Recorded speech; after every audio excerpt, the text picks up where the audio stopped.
Long ago, before memory could be written down on paper, before the names of villages were carved upon maps, there was a small settlement hidden between the folds of misty hills. It was not the kind of place you would find if you searched for it. It was the kind of place that revealed itself only to those who wandered slowly, listening to the whispers of the earth. The villagers who lived there were simple folk. They built their homes from wood and stone, thatched their roofs with straw, and lit their nights with fire. Life was hard, yes, but also gentle. The people sang as they worked. They told stories to chase away silence. And when the moon was full, they gathered in circles to remember those who had walked the earth before them. But there was one place in the village that was always spoken of in hushed tones: the graveyard. It stood on a hill, just beyond the fields where crops bent under the weight of the seasons.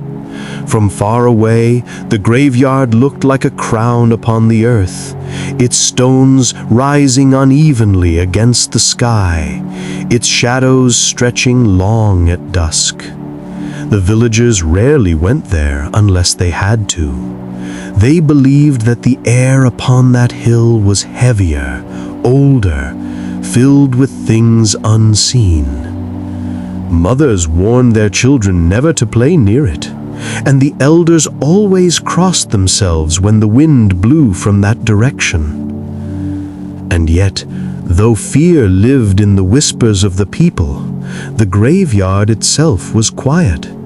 Not cruel, not violent, only quiet. On nights when the moon was full and silver, its light would pour down upon the stones, making them shine like pale lanterns. The grass there grew taller than in the fields, bending like waves when the breeze passed through. Owls perched upon the crooked branches of nearby trees, their golden eyes gleaming. And if one dared to listen closely, very closely, they might hear something more. The faint murmur of voices, softer than breath, rising with the night air. The villagers said those were the voices of the departed, remembering their lives, whispering their names to the sky so that they would not be forgotten. And so, the graveyard became a place of both fear and reverence, a place no child dared to wander, except for one. For this, dear listener, is the story of that child, a story carried by wind and time, a story of innocence, of silence, and of a night unlike any other. It is called The Child Who Slept in the Graveyard. The village was small, but it was alive. It sat in a valley between hills that rolled like sleeping giants, their backs covered with forests of oak and pine. In spring, the hills turned green, shimmering with flowers that swayed like dancers in the breeze. In summer, the fields stretched golden and warm, heavy with grain. In autumn, the leaves burned red and amber, and smoke curled upward from chimneys as families prepared for the cold. And in winter, when snow lay deep and the nights grew long, the whole world seemed hushed, as though holding its breath. The people of this village lived by a rhythm, the slow rhythm of the earth. At dawn, roosters crowed, and the farmers rose to work the soil. At midday, day, children ran through the narrow lanes, chasing each other while the women baked bread in clay ovens. At dusk, the men returned with weary shoulders, and families gathered around small fires to share soup, bread, and stories. There was little wealth in the village, but there was a kind of richness that could not be measured in coins. The richness of belonging, of memory, of tradition. It was here that a child named Eli lived. Eli was no different in body from the other children, but there was a quietness about him that made people notice. His eyes were wide and dark, as if they held the reflection of the night sky. He was gentle in nature, never quick to quarrel, never eager to push his way forward. He loved to listen to the hum of bees in the summer air, to the creak of the old wooden bridge, to the songs of his grandmother when she thought no one else could hear. Eli's days were filled with small tasks. In the morning he carried water from the well, balancing the clay pot carefully against his chest. Sometimes he followed the goats up the hillside, watching them nibble the tough grass and leap from stone to stone. Other times he helped gather firewood, dragging sticks that were almost too heavy for his thin arms.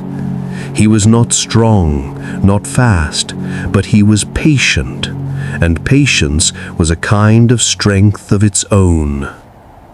In the evenings, Eli sat by the hearth while his mother stirred the pot of soup. His grandmother, who was bent with age and wrapped in layers of wool, would tell stories. She spoke of times when the earth was young, when spirits walked freely among the living, and when the stars themselves were said to sing. Eli listened with wide eyes, never interrupting, never drifting away. He believed every word, because to him the world already shimmered with mystery. The other children of the village often played loudly, chasing each other with sticks, daring one another to climb the tallest trees or leap across streams. Eli joined them sometimes, but he preferred quieter games, arranging stones in patterns, drawing shapes in the dust, or simply lying in the grass and watching clouds drift like great white ships across the sky. The others laughed at him sometimes, calling him dreamer. Eli did not mind. He was, in truth, a dreamer. And yet, Eli was not without curiosity. While others avoided the edge of the graveyard hill, Eli often glanced toward it when he was alone.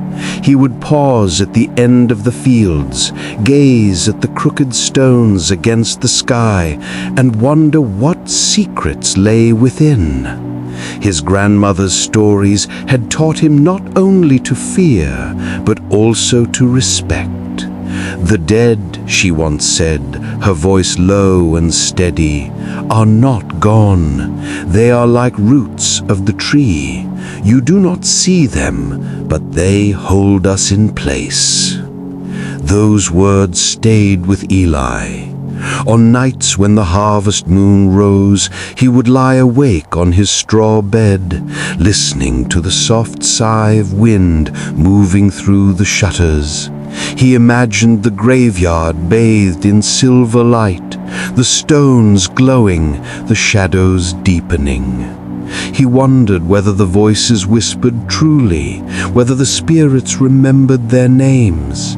And in his heart he felt not fear, but a strange calm, as though the place called to him, not with menace, but with invitation. The villagers, of course, spoke differently. Around the fire, they told stories of those who had wandered too close. They said the graveyard pulled at the living, that once you stepped inside, you might not come out unchanged. Some claimed they had seen lights moving among the stones, like lanterns carried by invisible hands. Others swore they heard laughter, not cruel, but distant and childlike, as though the dead themselves were playing. To Eli, these tales were not warnings, but wonders. Each story painted the graveyard not only as a place of endings, but also as a place of mysteries. He felt, though he could not explain why, that one day his path would lead him there. And so, while the village worked and played and worried, as villagers do, Eli carried within him a quiet secret, a longing to step beyond the fear of others, to see with his own eyes what lay upon that hill where the living seldom walked. He did not yet know that the night was coming when that longing would be answered. The evening began like any other. The sun had slid low behind the hills, painting the sky with streaks of crimson and gold. Smoke curled lazily from chimneys, carrying with it the scent of soup and baked bread. The villagers gathered in their homes, closing shutters against the cooling air. The sound of laughter faded into the hush of nightfall, until only the crickets began their steady song. Eli had finished his small tasks for the day. He had carried wood for his mother, fetched water from the well, and helped his grandmother settle near the hearth. But tonight, as he stood by the doorway of his cottage, something in the air felt different. The moon was heavy and full, a perfect circle of silver rising slowly over the hills. Its light poured down upon the valley, turning the fields pale and shimmering, as though the earth had been dusted with frost. The boy's eyes lifted to that glow. He felt it calling, not with words, but with silence. It was the kind of silence that seemed to wait for him, to beckon him forward. His heart beat softly, not in fear, but in curiosity. He slipped quietly from the house. His footsteps were light, careful not to disturb his sleeping mother or his weary grandmother. The door closed behind him with only the faintest creak, and Eli stepped into the cool embrace of the night. The village lay hushed. Lanterns flickered faintly in windows, and dogs curled thresholds, already drifting into sleep. Eli walked along the narrow dirt lane, his small shadow stretching long in the moonlight. He passed the well where water gleamed like glass beneath the stars. He passed the wooden bridge that creaked gently under his steps. Each sound, each detail seemed sharper, as though the world itself were holding its breath. Beyond the last cottage, the path opened to the fields. Here the air smelled of earth and wildflowers. Crickets sang from the tall grass, and fireflies blinked like tiny lanterns in the dark. Eli paused to watch them, enchanted. One spark rose close to his face, hovered, and then drifted away, as though guiding him onward. He followed. The fields stretched wide beneath the moon, silver ripples of grass swaying in the breeze. A barn owl swept silently overhead, its wings catching the light as it vanished into the trees. The boy felt the night alive around him, every sound, every flicker of light, every shadow stretching long upon the earth. And always, at the edge of his vision, there lay the hill, the graveyard hill. It rose in the distance, dark and still, its stones standing like crooked teeth against the pale sky. The villagers never looked at it when they walked these fields, but Eli could not look away. With each step, his curiosity deepened. With each breath, the pull grew stronger. The path grew narrower as he neared the hill, winding between brambles and stones. The air cooled, carrying with it a faint scent of moss and damp earth. The sounds of the village had faded entirely now. No voices, no laughter, no clatter of tools. Only the wind, the insects, and the steady beat of his own heart. Eli stopped once, standing at the base of the hill. He gazed upward, his eyes wide. The graveyard was close now, its stones glinting faintly under the moon. He thought of his grandmother's words. The dead are like roots of the tree. You do not see them, but they hold us in place. He breathed deeply. The air was neither warm nor cold, but heavy, as though filled with something unseen. And yet, he felt no fear. Instead, he felt the same calm that had drawn him from his home, the same gentle invitation carried on the wind. Step by step, he began to climb.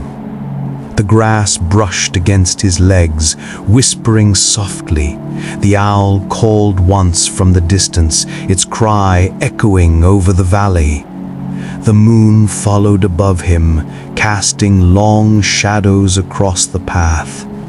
Eli walked slowly, reverently, as though entering not just a place, but a story. At the crest of the hill, he stopped once more. Before him stretched the graveyard, the crooked stones, the leaning crosses, the tangled grass waving under the pale silver light. Some stones were small, some tall, their names worn away by years of rain and wind. Between them grew wildflowers, their petals folded in sleep. The entire place seemed caught between silence and breath, between memory and dream. Eli's heart did not race.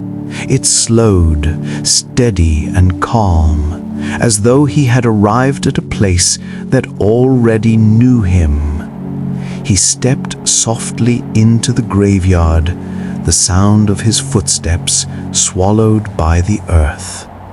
And though he did not yet know it, this was the beginning of a night that would change his life and the memory of the village forever. The boy's feet pressed softly into the damp grass as he stepped beyond the last curve of the hill. There it was, the graveyard. It stretched before him like a forgotten kingdom. Rows of crooked stones, broken fences swallowed by vines, and trees whose branches clawed at the sky.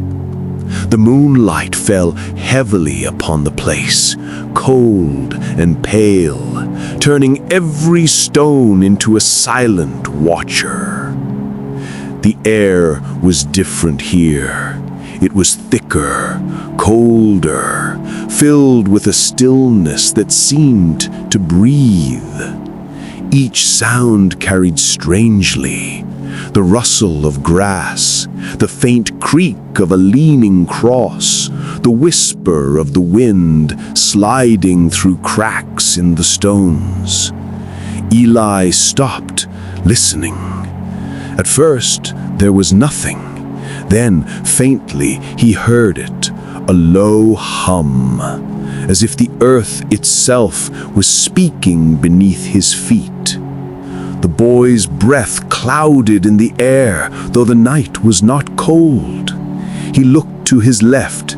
An angel statue stood with broken wings, its face eroded smooth by rain. To his right, an old stone slab, its carvings so worn they looked like wounds instead of letters. Between the stones, the grass swayed, though the wind had stilled. He stepped further inside. The moon followed, casting his shadow long and thin, twisting across the ground.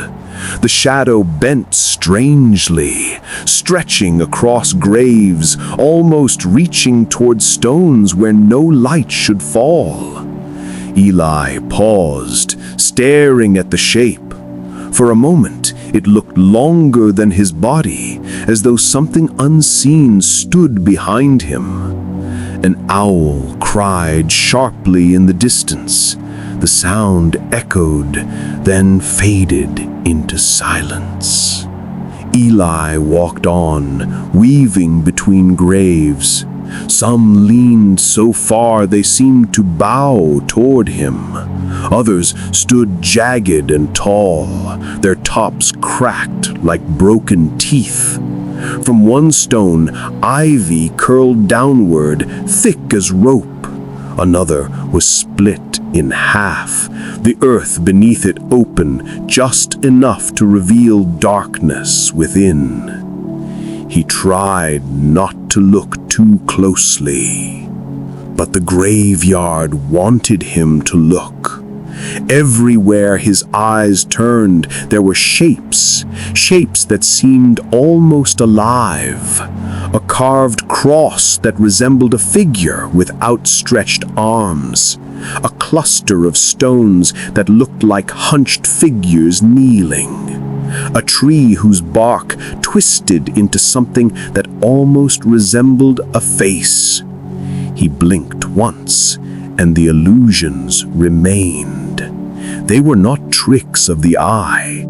They were the place itself, watching him. The air grew colder still. The hum beneath the ground grew louder, rising and falling like a slow heartbeat. Eli knelt, placing a hand upon the earth. It was trembling, faintly, softly, as though something stirred deep below. A sudden wind rushed across the graveyard. The grass bent sharply, the wildflowers shivered, and the broken fences creaked as though something had brushed against them.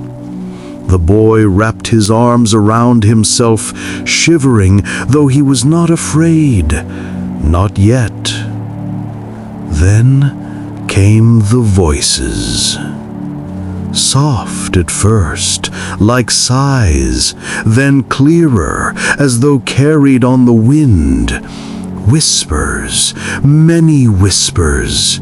They spoke all at once, words he could not understand. Some rose high and sharp like cries, others low and deep like growls. They overlapped, tangled, a chorus of the unseen. Eli turned his head, searching, but saw only stones, only shadows, only the moonlight stretched across the ground. Still, the voices followed. He stepped forward, and the whispers grew louder. He stopped, and they hushed, as if waiting. For the first time, Eli felt unease. Ahead of him stood the largest stone in the graveyard, taller than 3 men, jagged at the edges. It leaned slightly, as though trying to break free from the earth. Moss crawled down its side.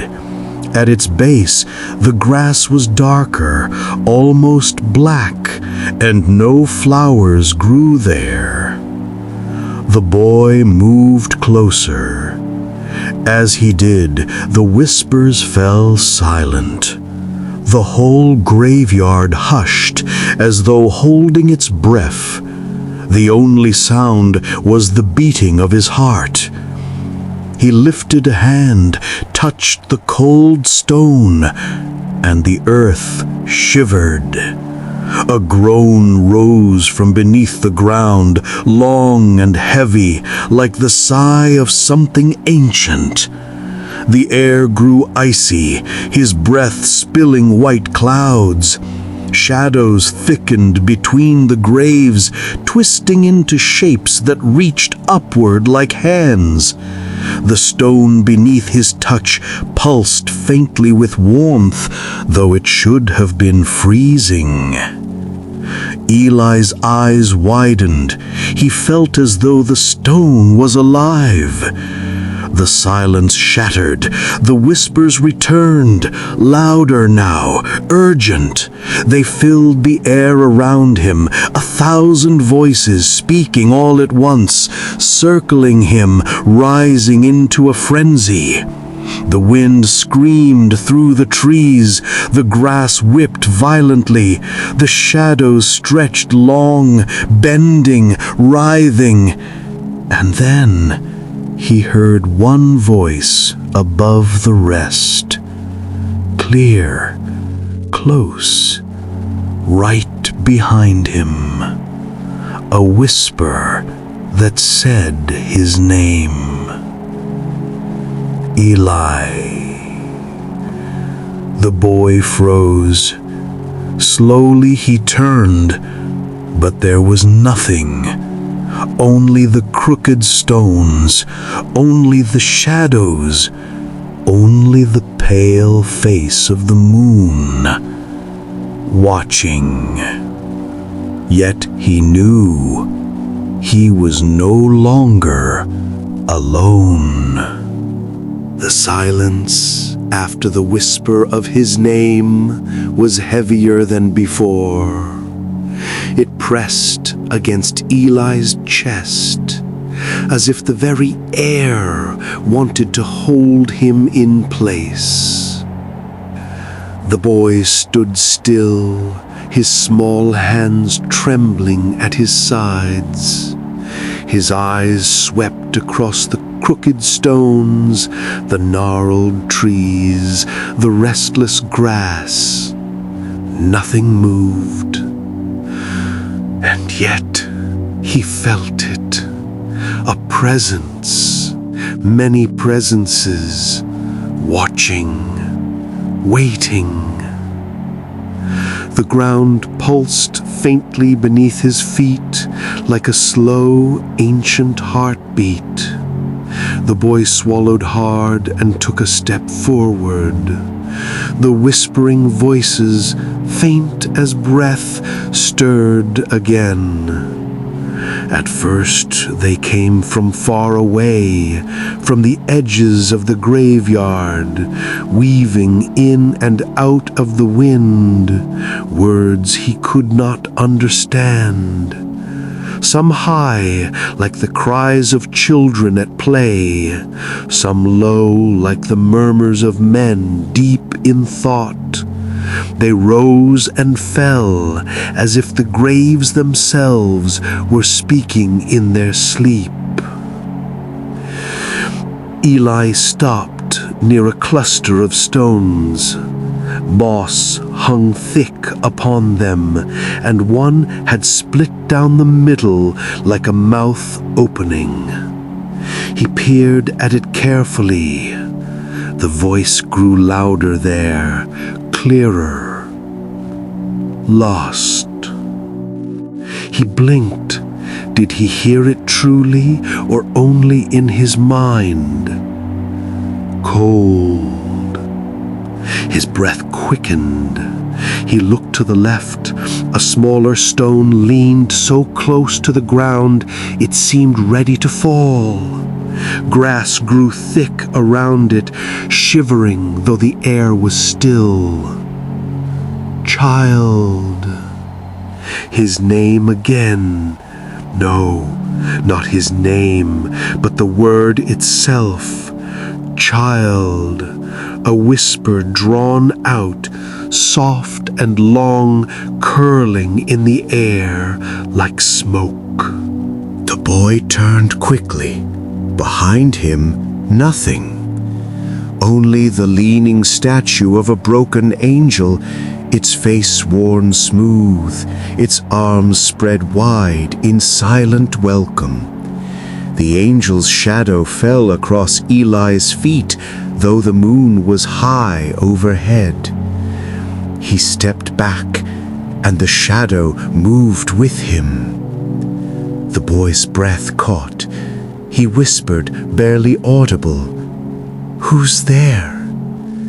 At once the graveyard answered, not with one voice, with many, 1,000 sighs rising together, swirling around him.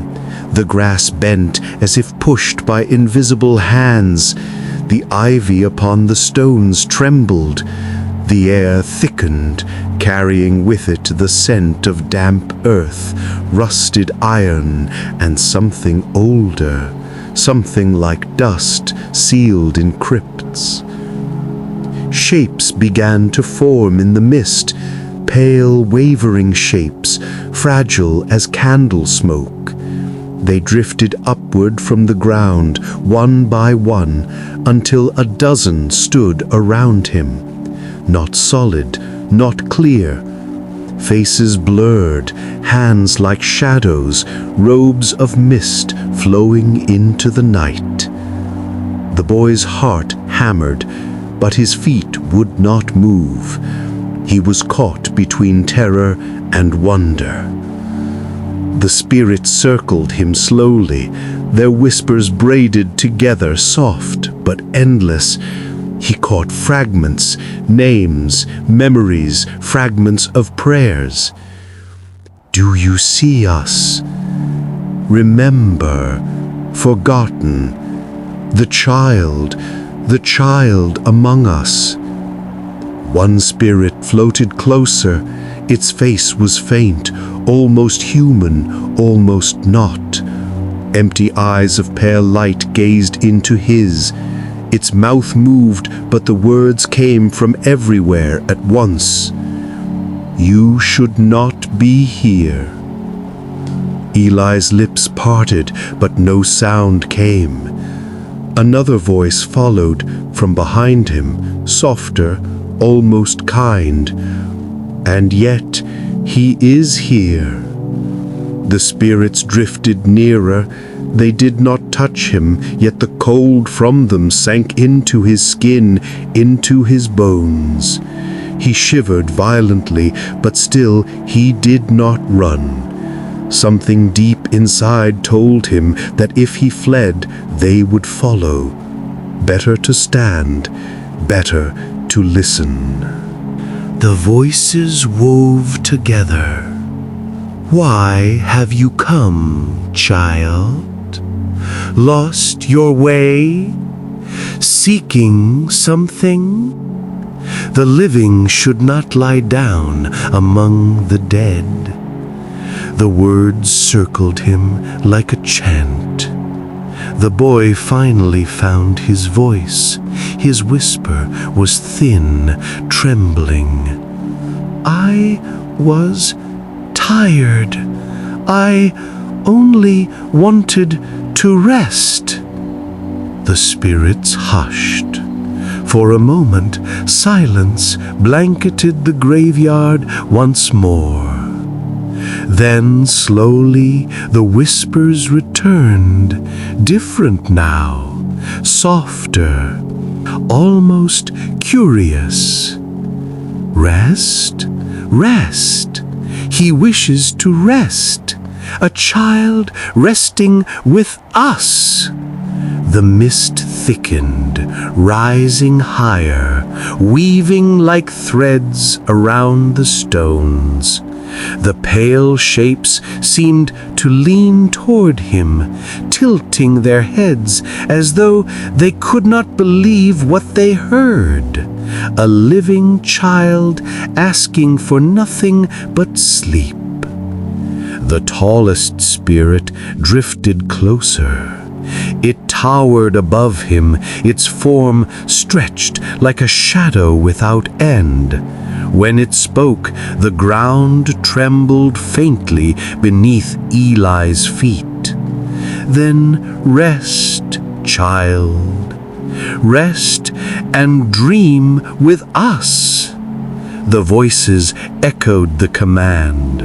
Rest, dream with us. And before Eli could move, before he could question, the spirits spread around him in a wide circle. Their pale light rose and wove together, forming a ring of glow upon the grass.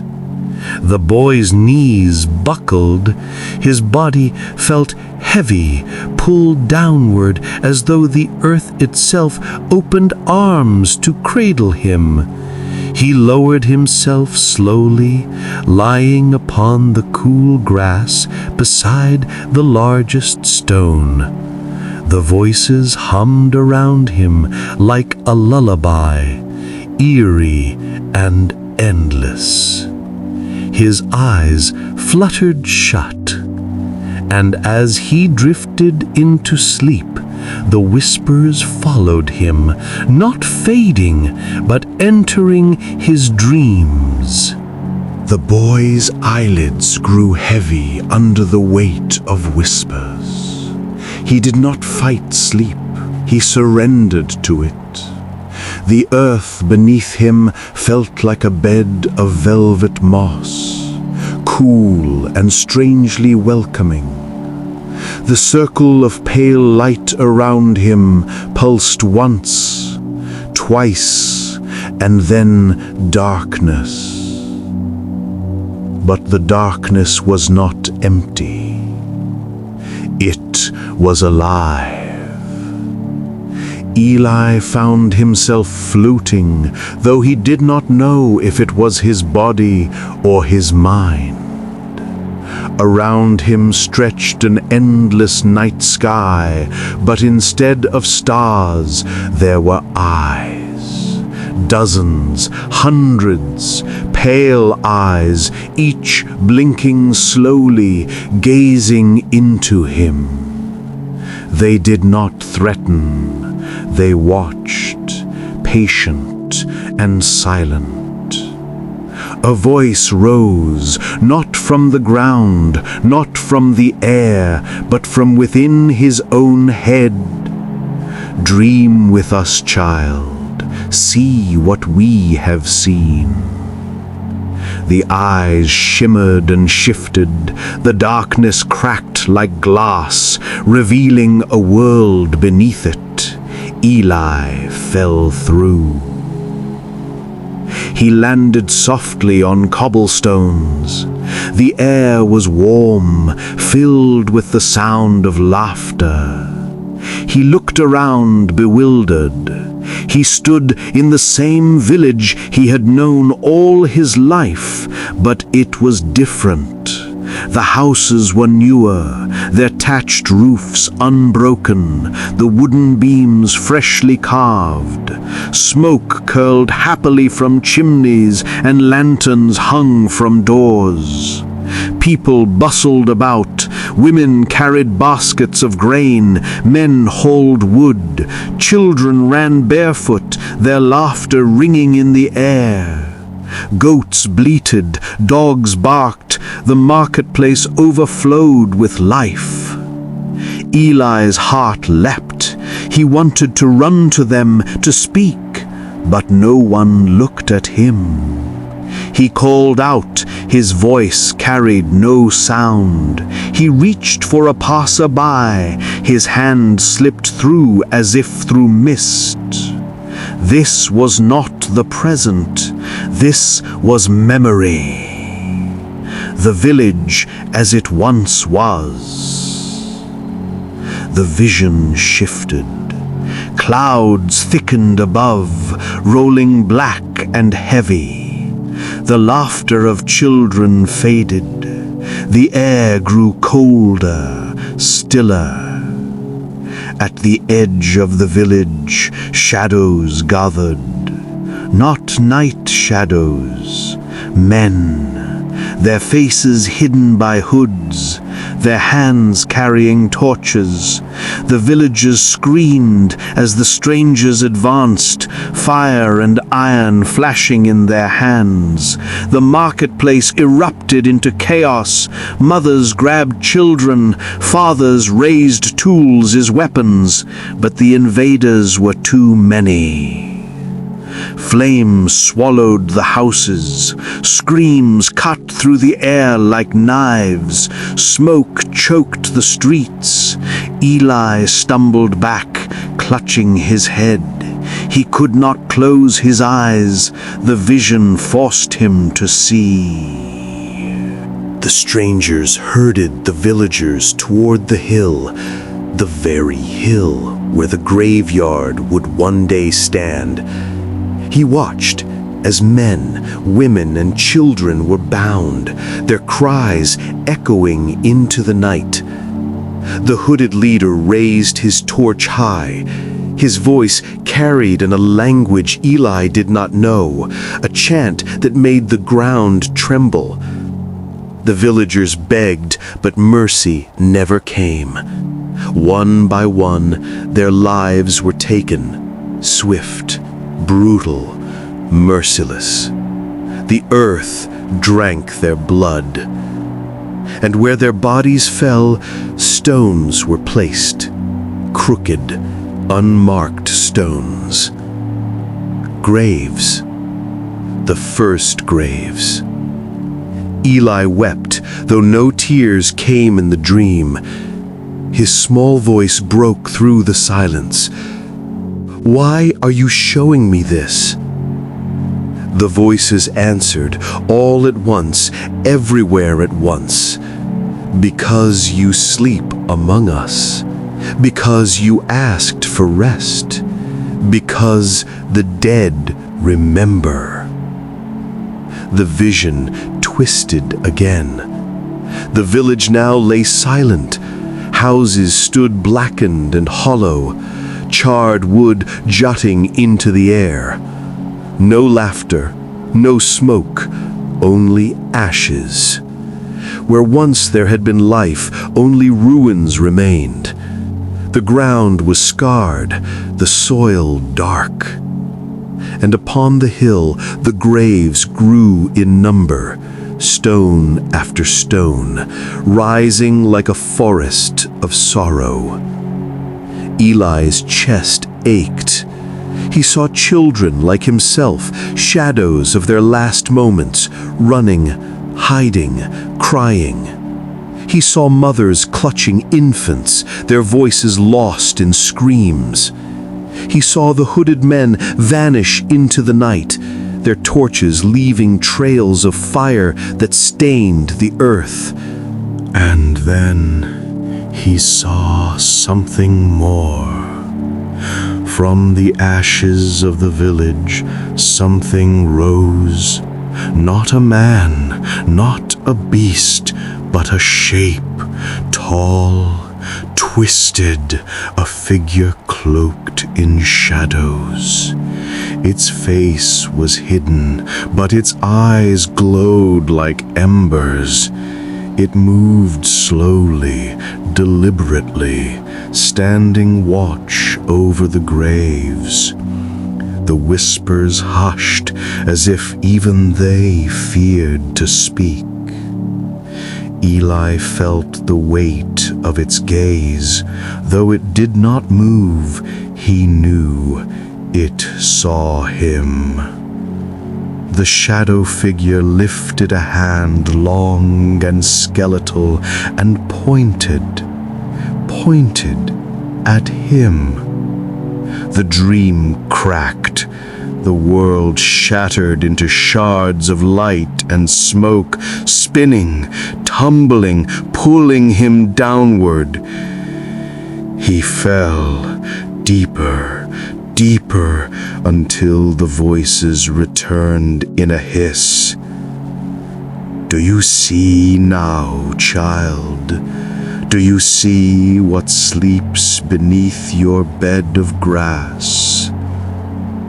The boy gasped, and the dream ended. He awoke with a start.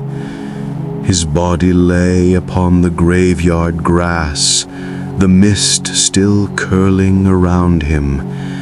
His breath came fast, his skin clammy with cold. The circle of spirits lingered, their pale forms flickering like candle flames. One voice rose above the rest. Now you know. Eli sat up, trembling. His eyes darted across the graves. The vision burned in his mind, the village alive, the slaughter, the hooded men, the rise of the shadow figure. He whispered to the night,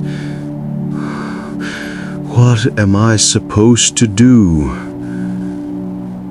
But the graveyard gave no answer, only silence and the endless watch of the stones.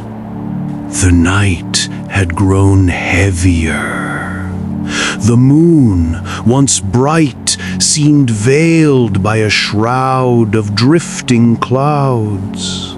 The graveyard was quieter than before, too quiet.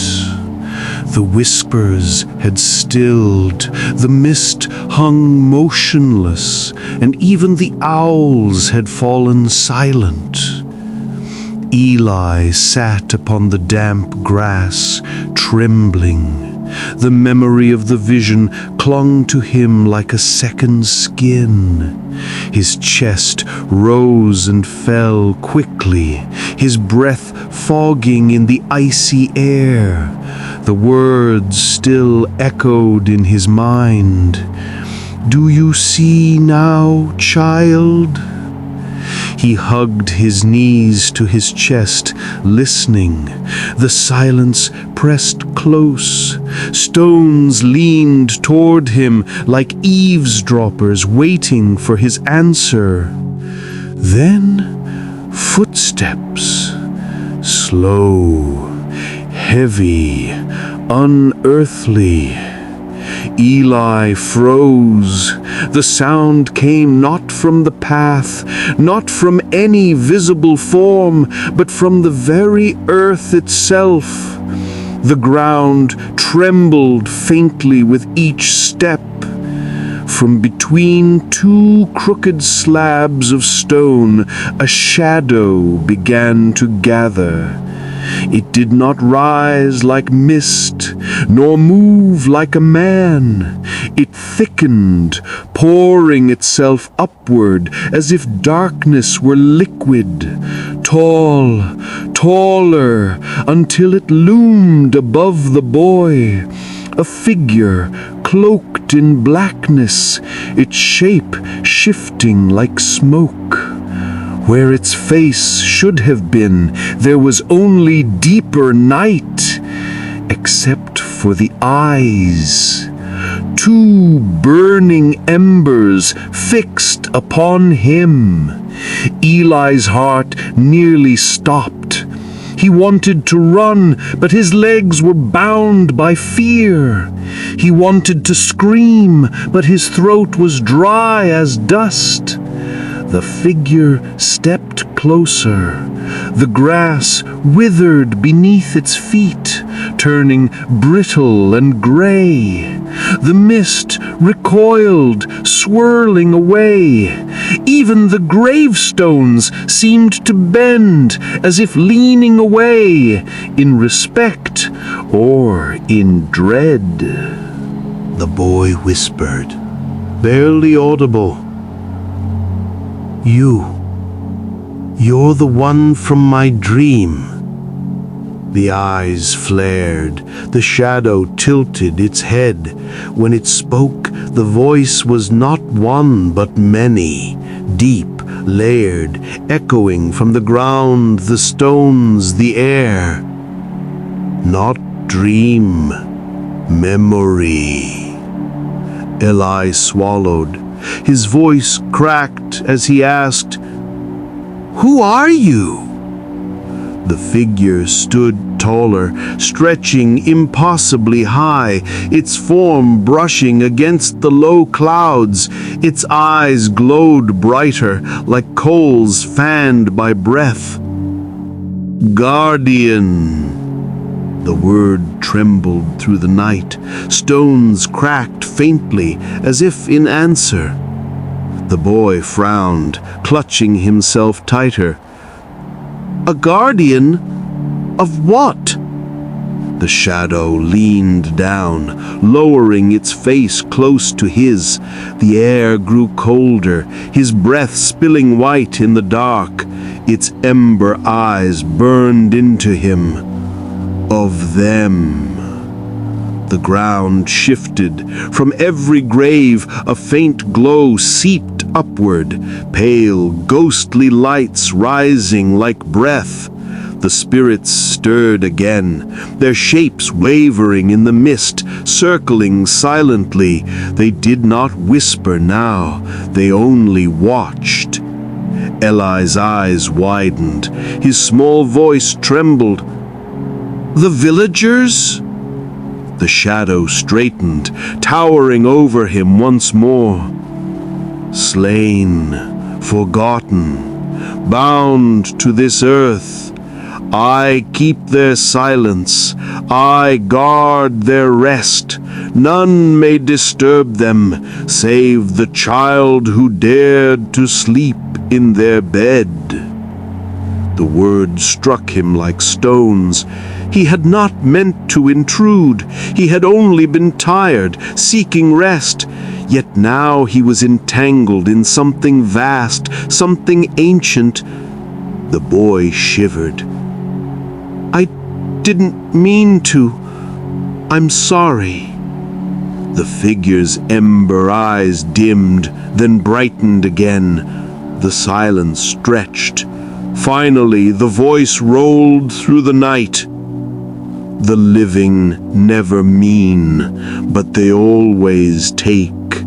You took their sleep, so now you share it. The boy's breath caught. Share it? What do you mean? The shadow raised a long skeletal hand. The mist twisted around its fingers like smoke drawn to flame. It pointed at him, just as in the dream. At once the ground pulsed beneath Eli. He gasped, clutching at the grass as the soil trembled like a beating heart. The spirits leaned closer, their pale eyes fixed on him. Their glow grew brighter, forming a circle once more. The guardian's voice thundered, "You are bound now, child, bound to the graves, bound to their memory. You will dream as they dream until the night ends, or until you are theirs." Eli's eyes filled with tears. His small voice broke. "I don't want to be theirs. I only wanted to rest." The guardian bent low again, its ember eyes narrowing. For the first time, its voice softened, not kind, but almost sorrowful. so did they. The words cut deeper than any scream.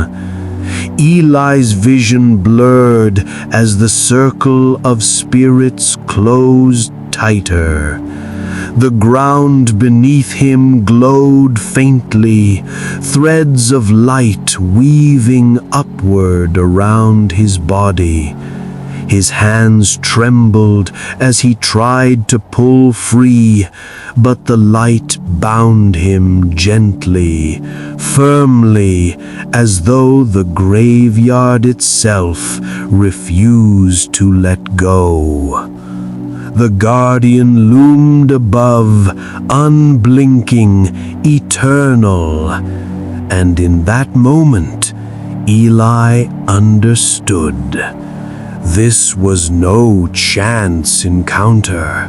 This was a choice the graveyard had made. Him. The graveyard no longer felt like earth. The air was too heavy, too sharp, as if every breath cut his lungs. The ground beneath Eli's hands no longer felt like soil. It pulsed faintly, warm and alive, like skin stretched over bone. The circle of spirits tightened around him. Their faint glow brightened until it lit the stones in a pale silver. Faces formed more clearly in the mist. Men, women, children, eyes hollow yet endless, mouths moving though no sound came.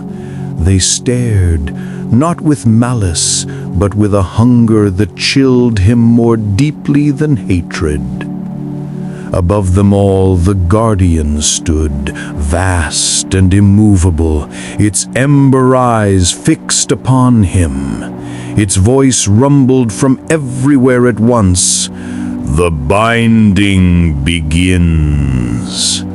The words struck the night like a tolling bell. The ground answered.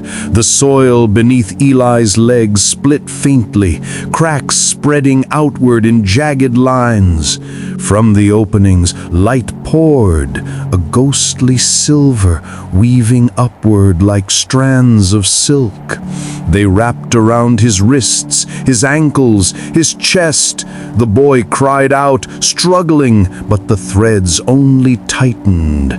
They were not cruel, they were inevitable. "Please," Eli's voice broke, raw with fear. "I didn't mean to. I don't belong here." The spirits whispered, one after another, a tide of voices rising and falling. "Neither did we. They came with fire. They took our breath. We did not choose the earth chose us. You lie among us, child. Now you are one of us." Eli shook his head, his tears falling hot against the cold glow. He pulled at the threads, but they sank into his skin like roots. He felt their weight, memories that were not his own, seeping into him. Screams, laughter, prayers cut short, the sound of torches crackling. He saw flashes behind his eyes, faces of villagers long gone, children clutching dolls as flames consumed them, mothers shielding infants, fathers collapsing under steel. The boy sobbed, clutching at his chest. I can't. I don't want to see." The guardian's voice thundered, shaking the stones. "You must see. You must carry. The binding is memory. The binding is grief. The binding is truth." The spirits swayed as if in a slow dance, their pale forms drifting closer. Some bent low, reaching ghostly hands toward him. Their touch brushed against his skin, cold as the bottom of a river. His body shivered violently. With each touch, another vision seared into his mind. A boy, no older than him, running barefoot through the night, an arrow piercing his back. A woman screaming her child's name as she vanished into smoke. An old man falling to his knees before the hooded invaders, begging and being silenced forever.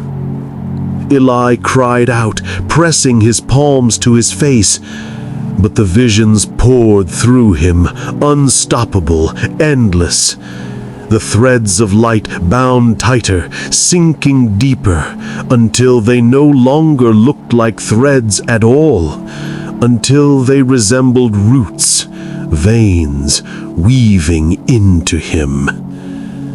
The guardian lowered its massive hand. Its ember eyes flared brighter, cutting through the mist. You are marked. You will never leave without carrying us, our stories, our sleep, our hunger. The binding night claims you. The circle of spirits drew so close, their pale faces hovered inches from his own. Their whispers merged into a chant, eerie and unbroken. With us, with us, with us. The boy screamed, thrashing against the unseen weight. But the ground opened beneath him, shallow but deep enough for shadows to curl upward, wrapping around his small body. It felt as though invisible hands pressed against his chest, his shoulders, his back, pushing him gently but firmly downward. The grass beneath him was no longer grass. It was soil, damp, cold, waiting.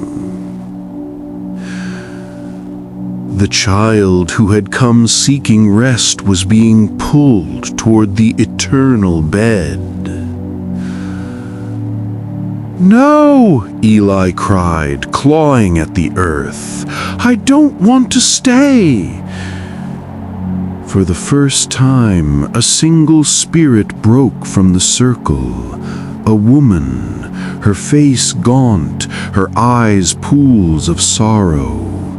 She knelt before him, her hand passing through his cheek like a breeze. Her voice, unlike the others, was soft, almost human. Hush, child, none of us wanted to stay.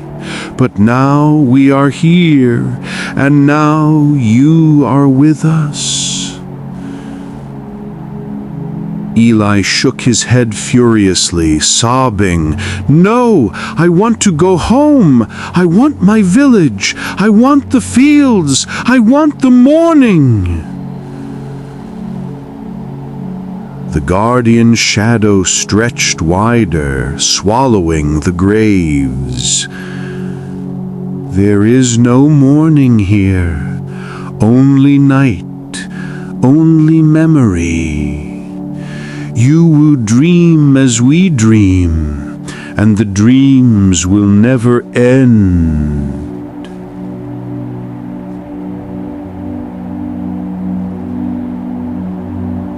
The spirits leaned closer, their chant deepened, faster, louder. With us, with us, with us.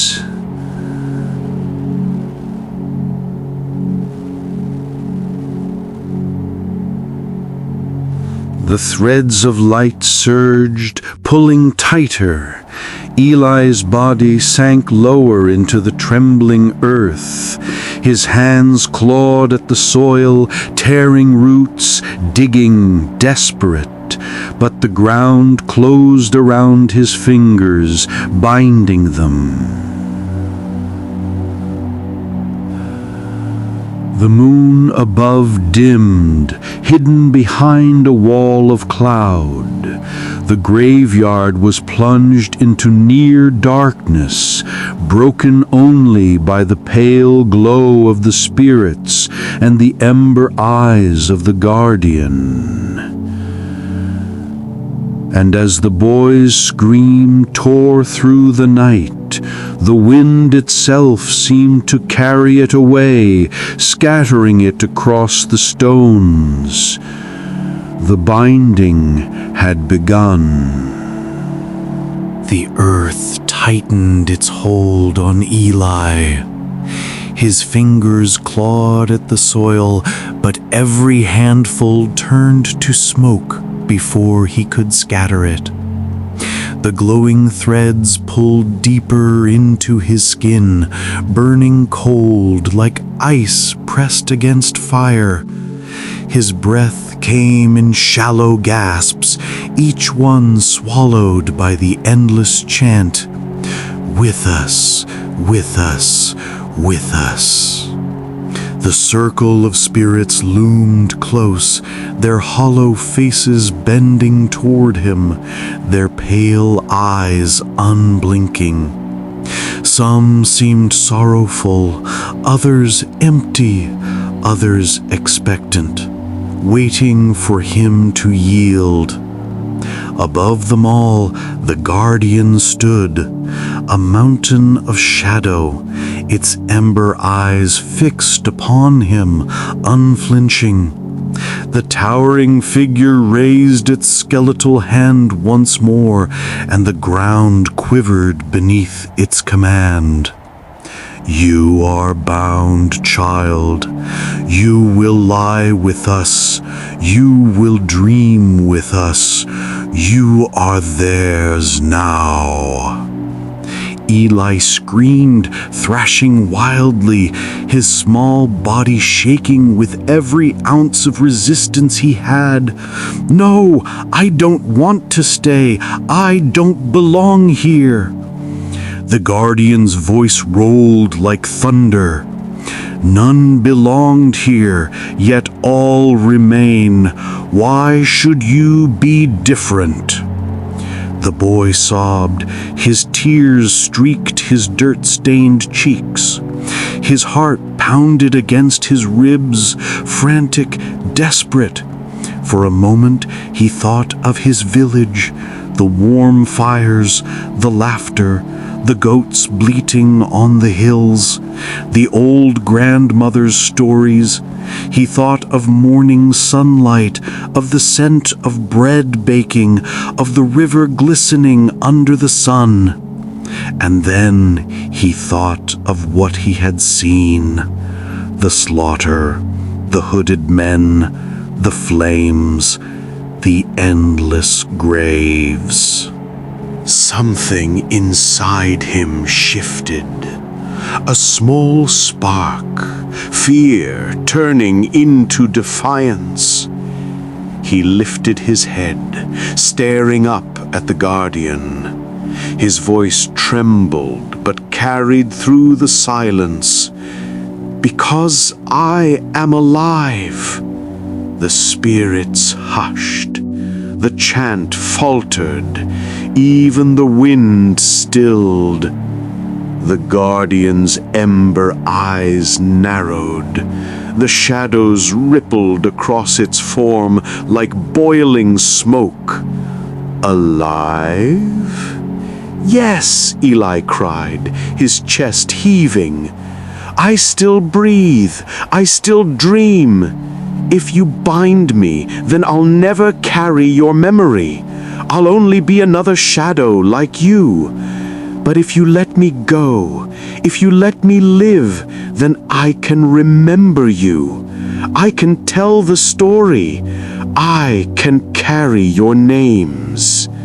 The spirits stirred, their pale faces tilting toward one another. Whispers rose, soft, uncertain, questioning. Carry us? Tell our story? Remember? The guardian lowered its massive head, the ember eyes burning into Eli's soul. Its voice came slow, layered with both menace and curiosity. What worth are words, child? The living forget. The living turn their faces. The living build new houses upon old bones. Eli's voice cracked, but he pressed on. I won't forget. I swear it. If you let me go, I'll remember every stone, every whisper, every face I've seen tonight. I'll tell the story to others. I'll keep you alive in memory, so you won't fade.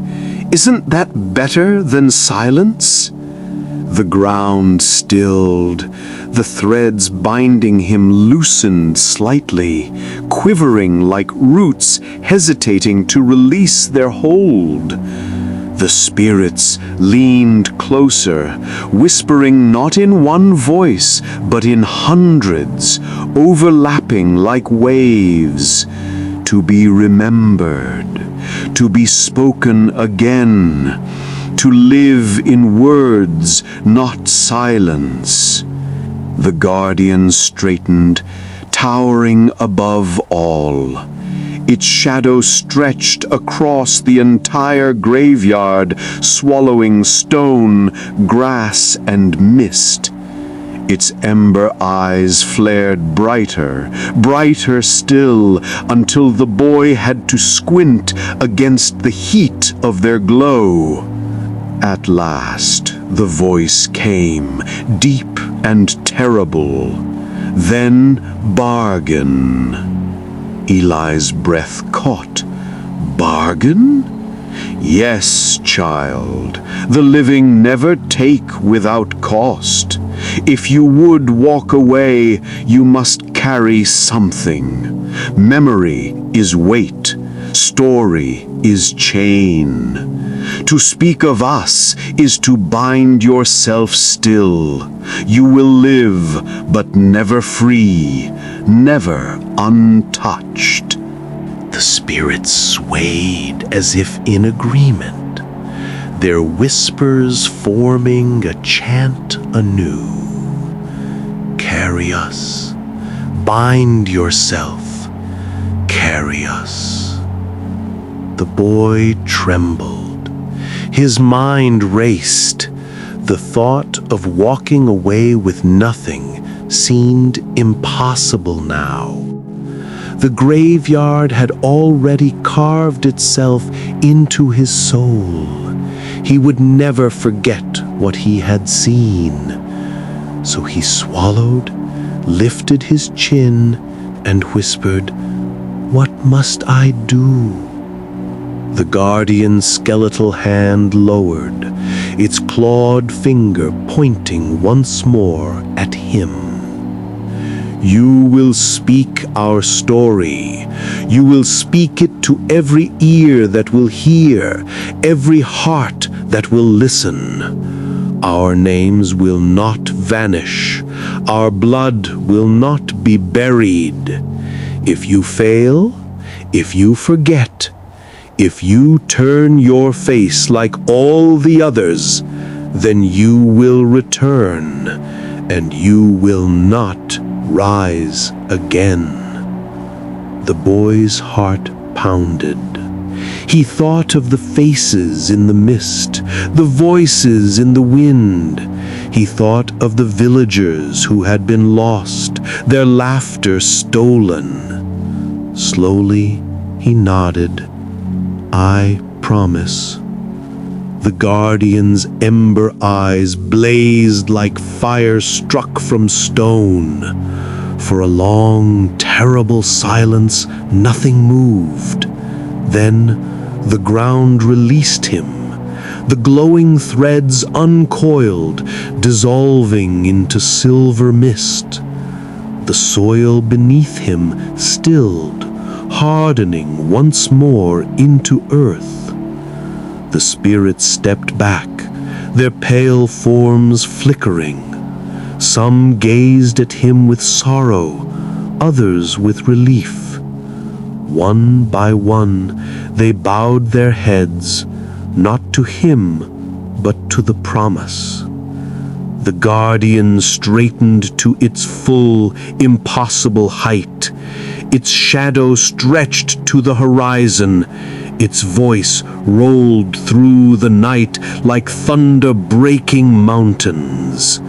Then go, child. Go with our weight. Go with our chains. Speak of us, or return to us. The bargain is sealed. The boy collapsed onto the grass, gasping, tears streaming down his face. The spirits began to fade, their pale light dissolving into the mist. One lingered, the sorrowful woman who had touched his cheek. She looked at him with hollow eyes, then whispered gently, "Do not fail us." And then she was gone. The graveyard fell silent once more. But silence was no longer empty. It was waiting. The graveyard exhaled. The mist that had wrapped Eli's small frame thinned and lifted, curling away like smoke, fading into the night. The pale spirits had vanished, their whispers trailing into silence. But the echo of their chant still throbbed in the back of his mind. Carry us, carry us. Eli rose slowly, his knees weak, his hands trembling. The soil no longer clutched him, but its damp weight seemed pressed into his skin. He could still feel the ghostly threads that had bound him, though they were gone, phantom chains lingering in memory. He staggered to his feet, glancing around the graveyard. The crooked stones stood silent, lifeless. The guardian's towering shadow had vanished, yet he knew it had not truly gone. The ember eyes burned still in his thoughts, watching, waiting. He wiped his tear-streaked face with the back of his sleeve. The boy who had entered the graveyard to sleep was not the same boy who now left it. The path back to the village wound through fields silvered by moonlight. The grass whispered beneath his bare feet, and every gust of wind seemed to carry fragments of voices. He hurried, clutching his arms tight against his chest, afraid to look behind him. Yet even as he walked, he heard them, the faintest murmurs. Do not fail us. Remember. Tell it, tell it, tell it. His pace quickened, but the voices followed. They were no longer outside, they were within him, threaded through his veins like the roots of the graveyard itself. By the time the first glow of dawn touched the horizon, Eli stumbled into his village. Smoke rose gently from chimneys. Doors creaked open as neighbors stepped out to greet the morning. Children chased one another, laughing, barefoot in the dust, the world looked unchanged. But Eli had changed. He stood in the middle of the square, breathing hard, his small frame quivering. The other villagers turned to stare. An old woman carrying a basket frowned. A shepherd called to him, "Boy, where have you been?" Eli opened his mouth. The words trembled on his tongue.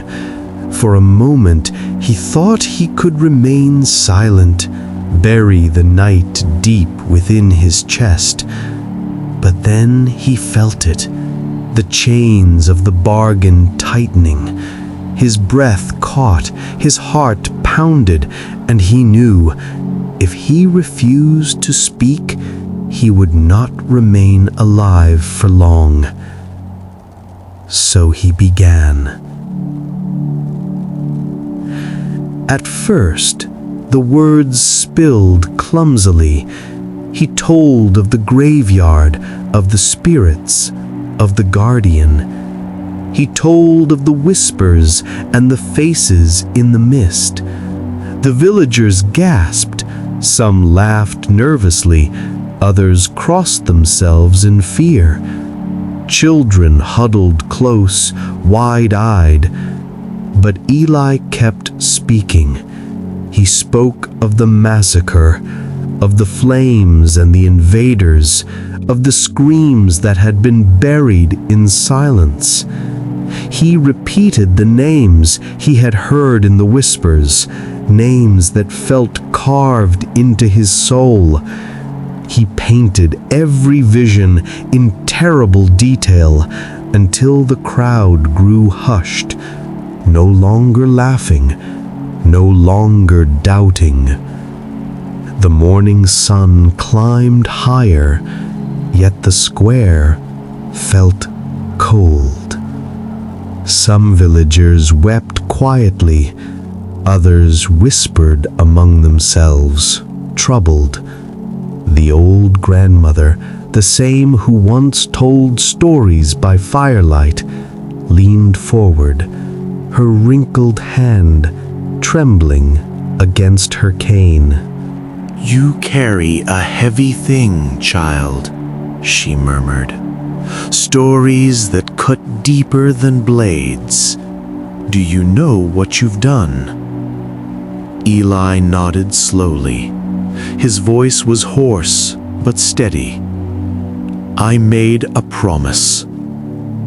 The villagers stared, uncertain, unsettled, but no one asked him to stop. That night, when darkness returned and the fires burned low, the people of the village gathered again. They asked the boy to repeat the tale. This time, he spoke with greater certainty, his small voice carrying into the shadows. Mothers clutched their children closer. Fathers stared into the flames, silent. The grandmother closed her eyes, whispering prayers. And somewhere beyond the village, in the graveyard upon the hill, the stones stood silent, but listening. As days turned into weeks, and weeks into years, Eli's life became bound to the telling. He grew older, but never free. The chains of memory tightened whenever he faltered, whenever he dared to set the story aside. At night, he dreamed of pale faces in the mist, whispering, urging, demanding, "Do not fail us." So he never failed. He told the story to the children of the village.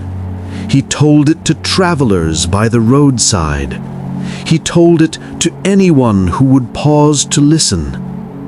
And each time the tale was spoken, the spirits stirred faintly in their sleep, soothed by the echo of their names, carried into the world of the living. But still, whenever he passed by the graveyard, Eli felt the weight of the guardian's eyes in the shadows, watching, waiting.